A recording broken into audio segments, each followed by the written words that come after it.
Hello everyone, Hari Om. Welcome to Gyanganga online education. So friends, ગઈકાલની story જે છે એની એક્ટિવિટી આજે આપણે બધી કરીશું. Let's start with the B.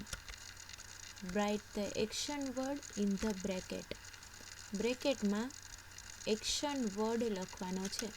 Example તરીકે, the king left the kitchen. તો here left is a action word, તો એ વર્ડ અહીંયા લખેલો છે. તો આપણે આવી રીતે આ બધા જ સેન્ટેન્સમાં કરવાનું રહેશે. Let's start with the first one. Maharaja ordered a huge dinner. તો here ordered is a action word. Okay, એ તમારે આ બોક્સમાં લખવાનું રહેશે. અત્યારે હું ફક્ત અહીંયા સ્ક્વેર જ કરીશ. તમે જ્યારે બુકમાં લખો ત્યારે અહીંયા સેન્ટેન્સની સામે આવી જ રીતે લખી શકો છો. બરાબર. Next one, number 2. The cook washed the vegetables. રસોઈયાએ શાકભાજી ધોઈ. તો ચલો ફ્રેન્ડ્સ, તમે કહો જોઈ આમાં કયો વર્ડ એક્શન વર્ડ છે? Yes, washed is action word here. અહીંયા વોશ્ડ જે છે એ એક્શન વર્ડ થશે. Okay. Number 3. The Cook poured a few spoonfuls of coconut oil. ચાલો, હવે તો તમને સમજાઈ ગયું હશે કે અહીંયા બધા ક્રિયાપદ ભૂતકાળના છે, એટલે ઈડીવાળા ક્રિયાપદ આવે છે. નોર્મલી એવું હોય કે ભૂતકાળના હોય ને એમાં મોટા ભાગના એક્શન વર્ડની પાછળ ઈડી લગાડેલું હોય. તો અહીંયા એક્શન વર્ડ થશે poured. Number 4. The Cook ground some fresh coconut, green chilies and garlic together. Ground કરવું એટલે તો કે તમે તમારા મમ્મીને મિક્સર સિવાય ઓલી જે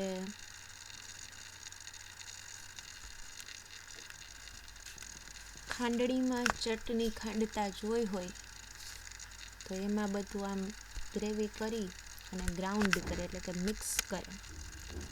તો here the action word is ground. Number 5. The Cook decorated the dish with કરી લીવ્સ. તો અહીંયા એક્શન વર્ડ શું થશે? Yes, decorated. Okay. Number 6. Maharaja wanted some fresh dishes for guests. Yes friends, અહીંયા એક્શન વર્ડ થશે wanted. Very easy ના?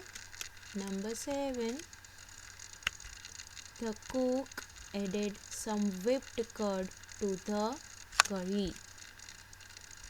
તો અહીંયા એક્શન વર્ડ થશે added. Number 8. The cook cut the vegetables into long strips. તો અહીંયા એક્શન વર્ડ થશે cut. આ બધા જ વર્ડ તમારે સામેના બુક્સમાં લખવાના રહેશે. Number 9. A whale became famous all over Kerala. Here action word is became. Last one. Maharaja personally came to the kitchen. તો અહીંયા એક્શન વર્ડ થશે came, આવવું. આ બધા જ વર્ડ જે આપણે ટીક કરેલા છે, રેડ બોક્સીસ જેની ઉપર કરેલું છે, એ બધા જ વર્ડ ક્રિયા દર્શાવતા, it means it's a action word. Okay, તો આ બધા એક્શન વર્ડ તમારે સામેના બ્રેકેટમાં લખવાનું છે. આ તમારું આજનું હોમવર્ક છે. તમારી બુકમાં, જો તમારી પાસે ટેક્સ્ટ બુક હોય તો તેમાં, અને ત્યારબાદ તમારી બુકમાં તમારે આ ક્વેશ્ચન લખવાનો રહેશે. ઓકે ફ્રેન્ડ્સ, નેક્સ્ટ ક્વેશ્ચન કરીએ. તો નેક્સ્ટ ક્વેશ્ચન છે C tick write the ingredients used four avial. Avial માટે જે શું કહેવાય ઇન્ગ્રીડિયન્ટ્સ યુઝ કર્યા હતા એની સામે આપણે રાઇટ કરવાનું છે. તો એ કરીશું આપણે. તો ચલો 1 by 1 બધા ઇન્ગ્રીડિયન્ટ વાંચતા જઈએ અને એ ટીક કરીએ. First one is chillies. તો યસ, ચીલીઝ યુઝ કરેલી હતી, તો અહીંયા આપણે રાઇટ કરશું. રાઈસ, તો રાઈસ નહોતા યુઝ કર્યા. ગ્રાઉન્ડનટ ઓઇલ, તો કોકોનટ ઓઇલ યુઝ કરેલું, અહીંયા રાઈટ કરીશું. ઓઇલ. વીટ યુઝ નહોતા કર્યા. યસ, કરી લીવ્સ યુઝ કરેલા, તો આપણે રાઈટ કરશું. એવી જ રીતે ગ્રેમ ફ્લોર એટલે કે ચણાનો લોટ જે યુઝ થયો હતો, રાઈટ.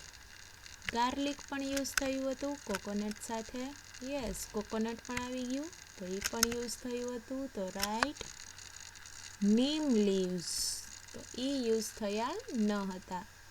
કર્ડ, તો એ યુઝ થયું હતું, તો આપણે અહીંયા કરીશું right. Okay,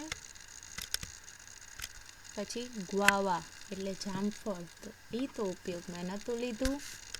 vegetable scrap, yes that is the main ingredients, તો અહીંયા આપણે રાઈટ કરીશું. જુઓ ફ્રેન્ડ્સ, આ બધી વસ્તુઓ યુઝ થઈ હતી અવિયલ બનાવવામાં. નેક્સ્ટ ક્વેશ્ચન કરશે number D. Write true or false, સાચું કે ખોટું લખવાનું છે. First, the king ordered a dinner in the palace. રાજાએ મહેલમાં ભોજન સભા રાખી હતી, તો આ એકદમ સાચું સેન્ટેન્સ છે, તો અહીંયા આપણે લખીશું ટ્રુ. નેક્સ્ટ વન કરીશું number 2. The Cook new about avial before. કે રસોઈયાને અવિયલ વિશે પહેલાં પણ ખબર હતી. તો ફ્રેન્ડ્સ, આ તો રસોઈયાથી બાય ચાન્સ બની ગયેલી રેસીપી હતી, તો એને પહેલાં ખબર હતી નહીં, એટલે આ સેન્ટેન્સ થઈ જશે ફોલ્સ.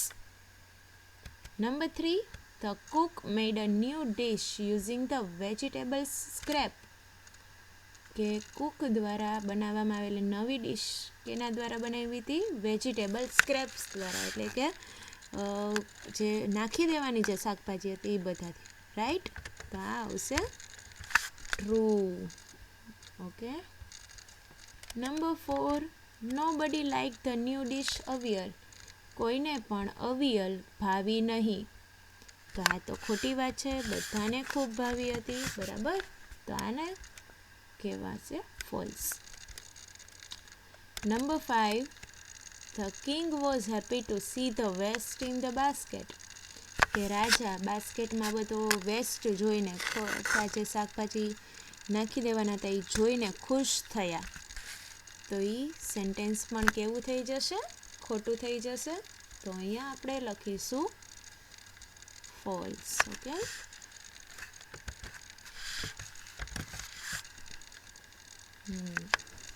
સો ફ્રેન્ડ્સ, અહીંયા ટ્રુ ફોલ્સ કમ્પ્લીટ થાય છે, તો તમારે ક્વેશ્ચન નંબર બી જે ઉપર કર્યો, question number C and question number D, આ ત્રણેય ક્વેશ્ચન તમારી બુકમાં લખી લેવાના છે. એ છે આજનું તમારું homework.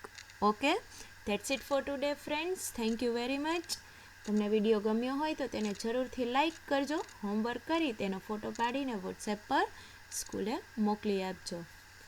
Thank you friends. Hariom.